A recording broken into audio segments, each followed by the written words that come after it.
Bonjour my friends, I'm Frankie and welcome to Club Foodie. With backyard parties, picnics, etc., one of the most popular foods we'll be enjoying this summer are hamburgers. A nice, juicy burger on a barbecue is great, but it won't be the same without the buns. We need them to hold the tasty goodness together. Now, if you want it even better, you can make them from scratch. In today's episode, I'll show you how to make my hamburger buns. This recipe is amazingly simple, and the results are incredible. These homemade buns are so fresh and delicious. They will definitely elevate your burgers. So my friends, let's get cooking. In a bowl of a stand mixer, we'll combine yeast, warm water, not hot, otherwise it will kill the yeast, and 1 tablespoon of honey. Yeast loves sweet. We'll give it a quick stir and let it sit for 15 minutes or until it gets foamy. Meanwhile, we'll prep the dry ingredients. In a medium bowl, we'll add all-purpose flour, bread flour as well, and ground sea salt. We'll whisk the ingredients until very well mixed. Now, in another bowl, we'll combine an egg with melted butter and 1 more tablespoon of honey. We'll beat the ingredients well and set aside. All right, back to the yeast. As you can see, it is alive. So we'll pour in the egg mixture and the flour mixture, but we're not adding all of it. We'll keep about half a cup of flour on the side, and you'll see why in a minute.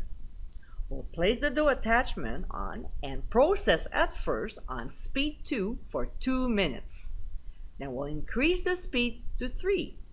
As you can see, it doesn't release from the sides of the bowl. So this is when we add a tablespoon of flour, one at a time. And we'll continue the process, adding flour to it, until it looks like this. Soft, also slightly sticky, but not enough to stick to our fingers. Plus, when we touch it, it bounces back. We'll transfer our dough to a lightly floured work surface and roll it around so it's covered a little bit with flour, making it less sticky. We'll pull it under just like I'm doing right now, and if it's still too sticky, sprinkle more flour on it. We'll transfer it to a large bowl, lightly oiled, and gently roll it around to coat it with oil as well. We'll cover with a light clean dish towel and place the bowl in a draft-free area, such as in the oven, of course, with the temperature off, and we'll let it rise for 2 hours. A couple hours later, our dough should be doubled in size, so we'll transfer it back to our lightly floured work surface and sprinkle some flour on top. Then we'll knead our dough for a couple minutes before stretching it into a rounded rectangular shape. I would say about 1 foot long by 5 inches wide. But as long as the shape is consistent, so we can separate our dough balls evenly. Using a bench scraper, we'll cut it in half. Then each half in half. And finally, half again. This recipe makes 8 big hamburger buns, and I like them that size because my burgers are usually pretty big. But if you prefer smaller buns, then you'll have to divide the dough either by 10 or 12 pieces. Next, we'll take each piece and form a ball by pulling under. When this is done, we'll gently stretch each of them into a flat disc of half an inch thick. We'll transfer them to a large baking sheet lined with a silicone mat or parchment paper, leaving some space between each buns. We'll cover them with the same light towel and return to the oven with the heat off for another rise.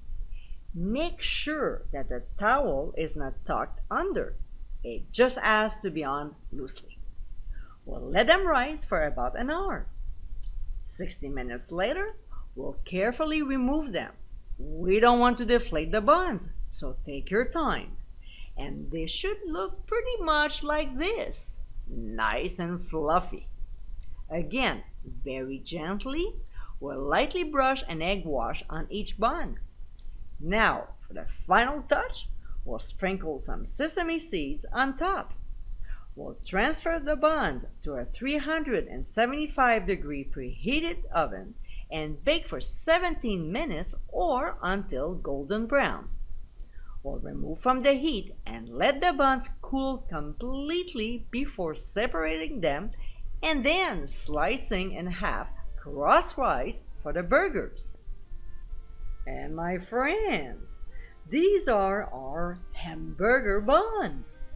These tasty, soft textured buns are perfect for burgers as well as for sandwiches.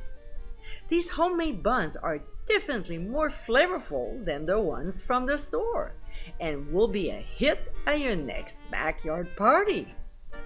I hope you give it a try soon and be sure to visit clubfoodie.com for ingredient amounts and more info. Until next time, my friends, bon appétit!